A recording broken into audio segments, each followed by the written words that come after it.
"I celebrate your beauty," he said. He took her hips and pulled her towards him until his naked belly pressed against hers. Her skin was cool and then flush with fire. "I celebrate your beauty," he said. His hands were in her hair, coarse fingers caught up in thick strands, while his lips were at her neck, his stubble coarse against her skin. His strong arms held her in a steady embrace of passionate intent, the animal of him heaving with breath. "I celebrate your beauty," he said again, his hand on the small of her back as he pressed his body against hers. But she brushed away the hair that fell across his face so that she could see his eyes. "And so I have another celebrant of beauty then," she said. "You would imagine me grateful to have another man between my legs who sings the praises of my beauty. Tell me again, are my lips not like embers in snow? Are my breasts not like the peaches from the king's own orchard?" She pushed away and rose and stood before him, presenting her naked body, letting the soft firelight curl around her shoulders, proud on the perfect curve of her hips. "Well, is there not a bouquet of sweet words you want to lay at my feet?" She reached up to gather her hair to the top of her head in a way that stretched his grateful gaze across the full and sensuous length of her body.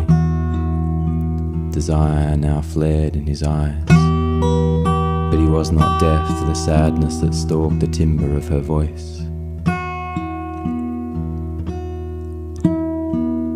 "No one could ever accuse me of being anything but generous," she said. "Each year they come to drink of my beauty, and each year I fill their cup to overflowing. I have seen their paintings and I have heard their poems. Each man left me full, and the streets outside my tavern are littered with drunks. But I am not my beauty. And fewer men come now year by year, and soon I too will face an age of wintering.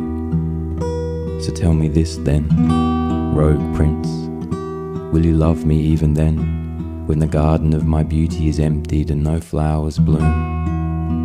Or will you find somewhere else to fill your cup?" There was no malice in her words, but the challenge struck him to the core. He moved quickly to the edge of the bed and lowered one knee to the floor, his hands about her waist. He hungered for her body, but it was her eyes he looked for now. "My love," he said, "I will love you now and forever, the way Mevlana loves Shams, the way Mevlana Rumi loves Shams." The strangeness of that comparison threw her off balance a little.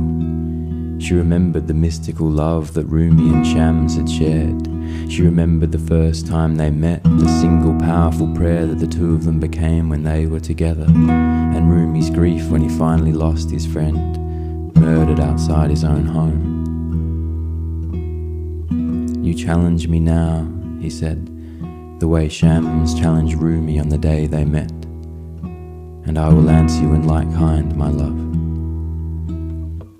Her gaze softened past his hardened shoulders, taking in the sunset colours that settled on the mosque outside her window, and she remembered the stories they told in the seminaries of the day Rumi met Shams.